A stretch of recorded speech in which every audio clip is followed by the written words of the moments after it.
آپ سب نے ایک مشورہ دیں، آپ لوگوں سے مجھے نا ایک پرابلم شیئر کرنا ہے. اگر آپ لوگوں کے پاس کوئی حل ہے نا تو پلیز مجھے لازمی بتائیے گا. تو آج میں بنا رہی ہوں بھنڈی کی سبزی، اور تو روز سمجھ کچھ نہیں آتا کیا بنائے بندہ، وہی سبزیاں روز وہی بنائی جاتی ہیں. تو البتہ یہ میرے پاس تھوڑی سی پڑی ہوئی تھی، اس دن کی بچی ہوئی تھی، تو میں نے کہا چلو اس ٹائم یہی بنا لیتے ہیں، صبح کی صبح دیکھی جائے گی. تو یہ میں بنا رہی تھی، اور کچن میں کھڑا ہونا اتنا کوئی مشکل تھا نا، اتنی زیادہ گرمی، اتنی سارا دن وہ جو ہے گرم ہوا رہتا ہے گھر، اور رات کو وہ جو ہے نا وہ ساری تپش اندر مطلب اس کو چھوڑتا ہے گھر، جو ہے دیواریں چھوڑتی ہیں تپش، اور چھت بھی. تو تندور کی مانے رات کو بھی گھر گرم ہوا ہوتا ہے، اور بہت مشکل ہوتا ہے کھڑا ہونا. تو آپ لوگوں سے مجھے مشورہ یہ چاہیے تھا کہ میں نا فرسٹ فلور پہ رہتی ہوں، 2 پورشن ہے اس گھر کے.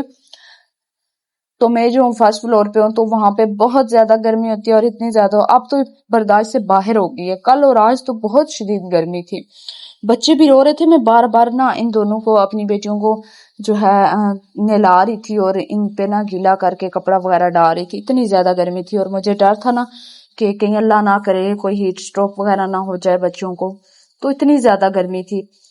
تو آپ لوگ مجھے بتائیں کہ آپ لوگ اگر فرسٹ پورشن میں رہتے ہیں تو کیا آپ لوگوں کے گھر بھی ایسے تندور بن جاتے ہیں، اور آپ لوگ ان کو جو ہے ٹھنڈا کرنے کے لیے کیا کرتے ہو، کیا حل ہے آپ کے پاس؟ ضرور مشورہ دیجیے گا، اور مجھے جو ہے سبسکرائب لازمی کیجیے گا. آپ لوگوں کی سپورٹ کی بہت زیادہ ضرورت ہے. ملتے ہیں نیکسٹ ویڈیو میں. اللہ حافظ، بائے بائے.